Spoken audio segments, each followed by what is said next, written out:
त्या जामकरला अचानक चैन कुठे मिळाली?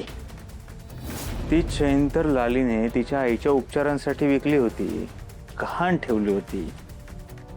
अचानक काय झालं मग? कशी काय सापडली?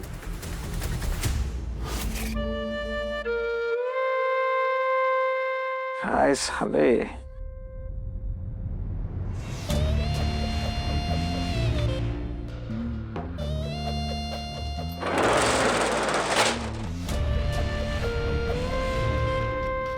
नक्की लालीच्या बाबतीत काय झालंय?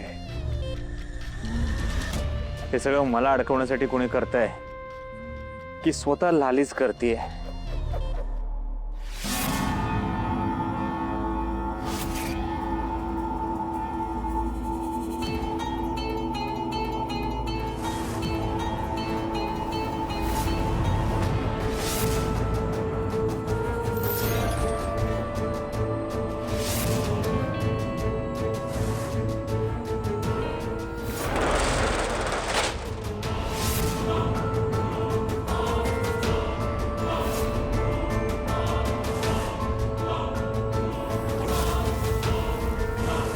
लाली कुठे गायब झाली?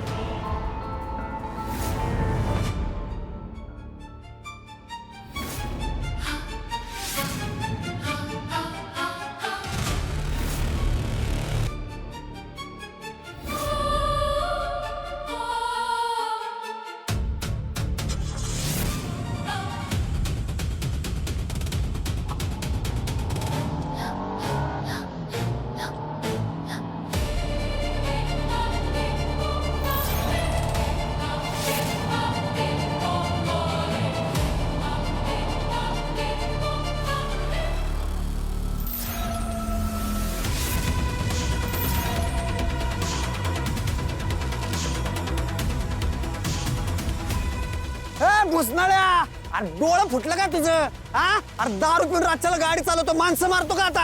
हा, गोपाळ, हे गोपाळ उठ उठ उठ उठ. गोपाळ लागलं नाही तुला? नाही लागलं मला. अरे ये बेवडी रातचं दारू पिऊन गाडी चालवत ती, तुला गाडीचा आवाज आला नाही? कसला विचार करत होतास एवढा? जित्या लगा थँक्यू बर का, तू होतास म्हणून वाचलो बघ मी. अरे माझं कौतुक जाऊ दे बाबा, तू कसला विचार करत होतास ते सांग आधी मला. कसला विचार करणार? लालीजींचा विचार करत होतो. गायब आहेत, कशा असतील, काय झालंय त्यांचं. डोकं आऊट झालं विचार करून करून. मला ना सुधारणा आहे काय. तुला माहिती आहे का जित्या, पोलिसांना लालीजींची चैन सापडली. अल्ला का त्याच्यावर रक्त होतं. काय सांगतो? खरं तर काळजी वाटते रे त्यांची मला लईच. अरे काळजी तर वाटणारच केला का, पण तू तुझी काळजी घे. अरे आधीच लाली वहिनी गावाना झाल्यात, तू तर आमचा देव माणूस आहेस. तुझ्या जीवाला काय बरं वाईट झालं तर आम्ही कुणाकडे बघायचं रे? तू चल, मी तुला घरी सोडतो. चल चल बरं, चल. थांब थांब थांब, हळू हळू हळू जरा हळू. सुधाकर, मोठी काय झालं? अरे गोपाळ अजून आला नाही रे. बाई जाऊन बघतो का त्याला? तर त्याला तेवढीच काम आहे ना? हा, आता कटाळून आलाय ड्युटीवरून, तो तवर पाठवतो त्याला परत. हा, कुठं जाणार नाही येतो. फुलत आहे. आणि तुझा गोपाळ काय बार काय होय ग? घरी यायला उशीर होणार आहे हे सांगायचं समजत नाही त्याला?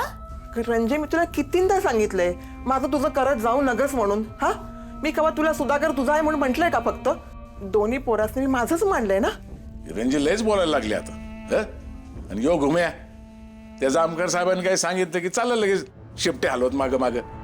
घरातलं एक काम करायला नको याला. आप्पा मी नाही म्हंटलय का? नको बाबा, तुझे उपकार नको, मी जाऊन बघीन. घ्या आला. गोपाळ, अरे हे काय झालंय? समधी माती लागली आहे. आपल्या गावातली पेदडी कशी बी गाडी चालवतात. ती अंगावर गाडी घेऊन आला होता, ती जरा खाली पडून हे असं झालं सगळं. काय? अरे तुला कुठे लागलं बिगलं तर नाही ना? वा, अगं नाही आई, मला काय सुद्धा नाही झालं. नशीब तिथं जित्या होता, त्याने मला बाजूला ओढलं, नाहीतर आज अंगावरून गाडीच गेली होती बघ माझ्या. काय? आपल्या घरातल्या माणसांच्या मागनं कोण लागलंय कोणास ठाऊक. हे बघ बाबा, तू असं उशिरा घरला येत जाऊ नकस. अरे पण पुढी गाडी घातली तुझ्या अंगावर, कोण होतो कोण त्यो? काय बघितलंच नाही आप्पा मी. 10 रुपये गाडी चालवत असेल बहुतेक. गाडीचा नंबर बघितलास का? नाही ना, तो एवढा फास्टात होता का नाही, दिसलाच नाही नंबर. हे समजा ना कोणतरी बळ न करताय. नक्कीच कोणीतरी त्याच्या जीवावर उठलंय. आपल्याला आलीगत ह्याची गत नको व्हायला. लालीला कुणी मारलं हे तुला कुणी सांगितलं? अहो असं काय करताय? अहो जेव्हा लालीची चेन सापडली तेव्हा त्याला रगात नव्हतं का लागलं? अगं रगात लागलं होतं, पण याचा अर्थ तिचा मुर्दा पडला असं कुणी सांगितलंय? हे बघ, चेन सापडली, तिचा मुर्दा नाही सापडला. अहो तुम्ही काय बी म्हणा, पण मला तर असं वाटतंय ना, माझ्या लेकाच्या जीवावरच कोणतरी उठलाय बघा. शांत राहा तू, व्यवस्थित आहे ना तू आता? हा, जा रे लेकरा, जा कापड बदल, हा, जा आंघोळ करून घे. होय आप्पा,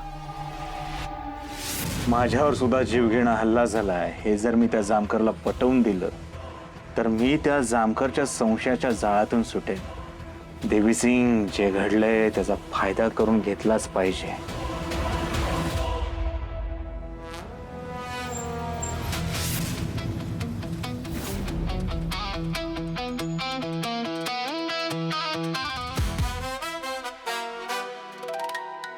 अगं समजून घे ना, अगं आपलं तूच ट्रू लव्ह आहेस.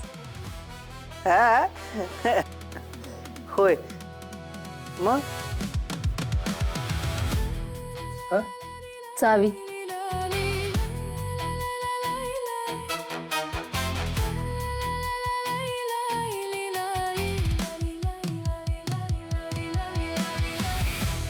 ही एवढ्या रात्रीची आली कुठनं?